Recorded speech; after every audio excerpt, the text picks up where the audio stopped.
안녕하세요, 타오월드입니다.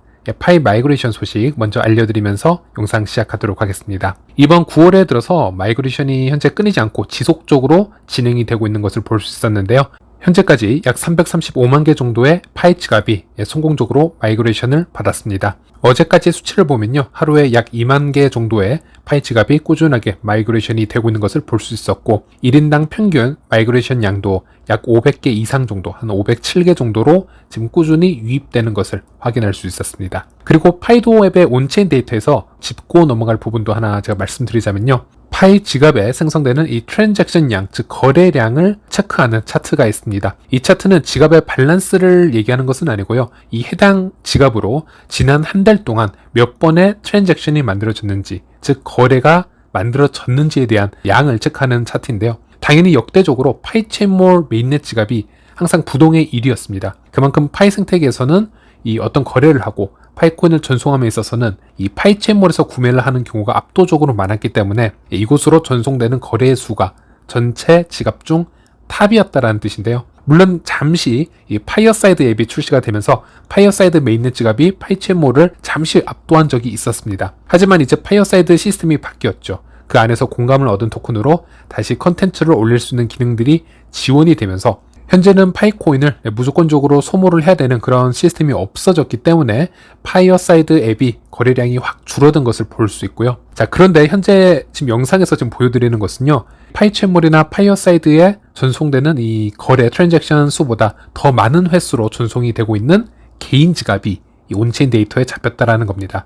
그리고 이것은 파이 디앱 메인넷이 아니라 개인이나 그룹의 매집 지갑 주소라고 보시면 되겠습니다. 이 지갑 주소는 파이 커뮤니티에서도 악명이 좀 높은 지갑 주소라고 할 수 있겠습니다. 여러 매집 관련 지갑 주소로 알려져 있는데, 물론 이 지갑 주소는 밸런스가 현재 약 1800파이밖에 되질 않습니다. 즉 자금 세탁 주소라고 보시면 되겠고요. 지속적으로 다른 주소로부터 파일을 받고 바로 다른 곳으로 또 이 파일을 보내고 또 분배하고 퍼뜨리고 하는 중간 역할을 하는 주소라고 보시면 되겠습니다. 이 지갑의 최근 거래만 보더라도요, 하나의 또 다른 매집 지갑에서 이 지갑으로 1331번에 걸쳐서 약 55만 개의 파이코인을 전송한 것을 확인할 수 있었습니다. 그만큼 지금 매집량이 좀 어마어마하다라는 것을 알 수 있겠고, 그래서 이런 지갑이 지금 새로 등장을 했다라는 것을 알려드리고, 그리고 지난 영상에서도 한번 다루었던 지갑 주소를 또 언급을 해드리자면, 제가 조사를 한 바로는 중국 쪽 또는 이 파이 프로젝트인 텔톡과 연관이 있는 지갑 주소로 나와 있는 이 지갑 주소가 현재 지갑 밸런스 순위에서, 즉 잔금 순위에서 파이체인몰 다음으로 2위를 달리고 있다는 말씀 제가 전해드렸는데요. 이 지갑 주소의 밸런스는 현재 1000만 개를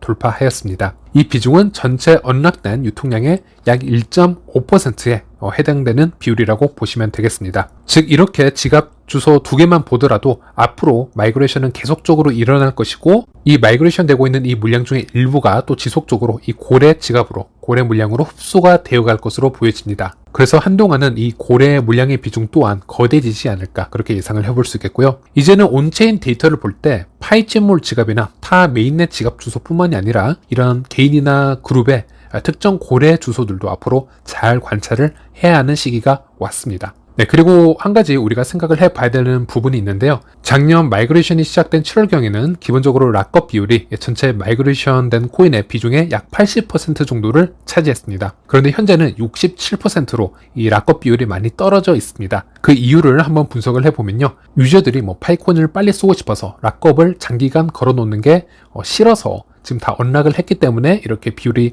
낮아진 것은 절대 아닙니다. 지금 차트는 작년 동안의 평균적인 락업 비율을 나타내는 것이고, 이때 언락 비율과 락업의 비율을 한번 보시고 2023년 최근 마이그레이션 데이터를 보면요, 기본적으로 언락된 비율은 점점 내려가고 3년 장기 락업 비율이 점점 상승하는 모습을 보여주고 있었습니다. 즉 지금 단순히 유통량의 비율이 높아지고 락업 비율이 떨어지고 있는 이유는 우리가 재락업을 하고 싶어도 지금 그럴 방법이 없기 때문에 어쩔 수 없이 지금 락업 비율이 낮아지고 있는 것이고요. 과거에 걸어놓았던 2주 락업, 또 6개월 락업, 그리고 1년 락업의 일부가 지금 시장으로 지금 유통이 되면서 지금 락업 비율이 자동적으로 지금 낮아진 것을 확인할 수 있습니다. 그래서 파이코 팀이 발표를 했던 것처럼 앞으로 재락업 기능이 다시 출시가 되면 작년에 보여주었던 80% 정도의 락업 비율을 이번에도 회복하거나 그 이상 더 넘어설 수도 있지 않을까, 한번 조심히 예측을 해볼 수 있겠고요. 그리고 또 하나는 현재는 폐쇄형 메인넷에서 파이 지갑을 통한 기본 락업 기능으로만 우리는 지금 유통량과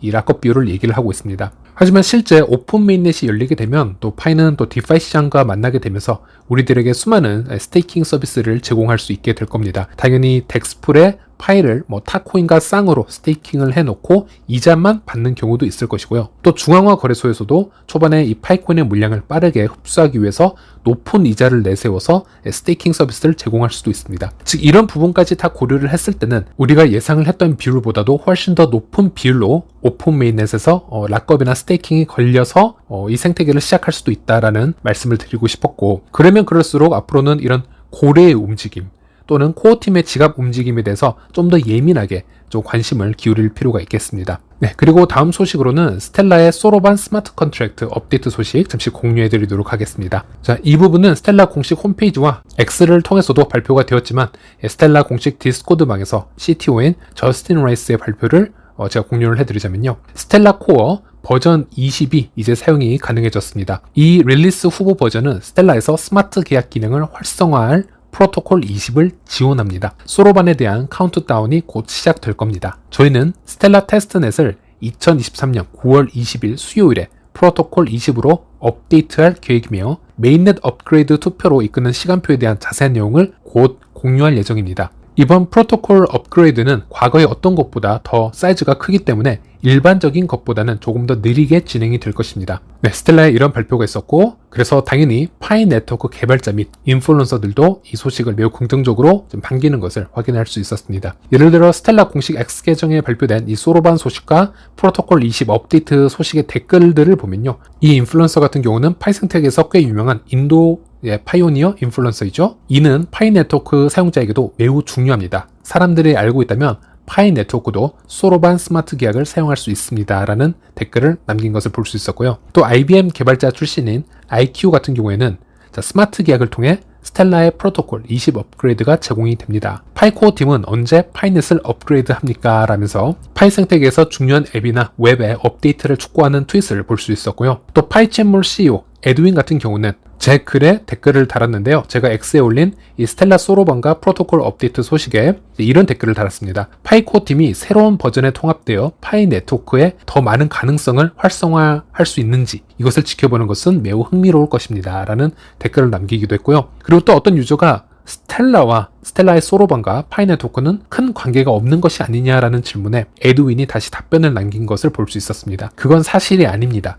파이 네트워크는 스텔라 프로토콜로 구축이 되어 있습니다. 파이 네트워크에서 프로토콜이 버전 업그레이드가 되면 해당 스마트 계약 기능을 파이 네트워크에서도 배포할 수 있습니다. 이렇게 설명하는 것을 볼 수 있었습니다. 그리고 파이 해커톤 수상 앱인 소셜랩이죠. 커넥트의 개발자 리치 아담스는 우리가 알고 있듯이 파이 네트워크 합의 알고리즘은 스텔라 합의 프로토콜을 기반으로 해서 구축이 되었습니다. 파이 네트워크에서 프로토콜 버전이 업그레이드가 된다면 파이 네트워크에 스마트 계약을 배포할 수 있습니다 라는 글을 적은 것을 볼 수 있었습니다. 그래서 보시다시피 현재 파이 개발자들은 대부분 스텔라 소로반 스마트 컨트랙트를 아주 많이 기다리고 있다라는 것을 확인할 수 있겠고요. 그리고 그것뿐만이 아니라 파이 블록체인 또한 물론 오픈 메인넷으로 전환이 될 수 있어야 되고 파이의 자체 프로토콜 또한 지속적으로 업그레이드가 될 수 있어야겠습니다. 네, 그렇게 되자면 스텔라에서 비장의 무기로 가지고 있는 이 스마트 컨트랙트 기능을 파이에서도 똑같이 개발할 수 있기 때문이고요. 네, 현재 파이앱을 개발하고 운영하는데 여러 제약이 지금 존재합니다. 그래서 스마트 컨트랙이 이렇게 도입이 된다면요, 정말 많은 부분들이 일일이 수동 작업 없이도 여러 자동 계약을 넣어서 앱을 응용할 수 있을 뿐만이 아니고, 또 현재 개발 중인 이 NFT나 게임, 심지어 이 IQ가 노리고 있는 파이를 기반으로 한 메타버스 프로젝트들도 하나 둘씩 어떠한 프로그레스를 가져갈 수 있을 듯 합니다. 그리고 또 다른 이점으로는 스텔라 생태계에서 개발을 하고 있었던 그런 외부 개발자들 또한 파이 생태계로 유입될 확률이 생기게 됩니다. 예전에 잠시 소개를 해드렸던 이 스텔라 생태계에서 이 NFT 및 게임 생태계를 확장시켰던 이 라이트민트 개발자이죠. 똑같이 그 NFT와 게임을 이 파이 네트워크 테스트넷에서 개발을 시도를 했다라는 점을 공유를 해드렸었는데요. 하지만 파이의 오픈 메인넷이 너무 오래 걸리는 문제로 현재는 다시 스텔라 생태계에만 집중을 하고 있는 상태이기도 합니다. 하지만 파이가 오픈 메인넷이 열리고 이런 스마트 컨트랙트까지 이용을 할 수 있게 된다면 현 스텔라 개발자들이 파이 쪽으로도 대거 관심을 기울일 수 있을 거라고 생각을 합니다. 네, 이번 영상은 여기까지입니다. 시청해주셔서 감사합니다.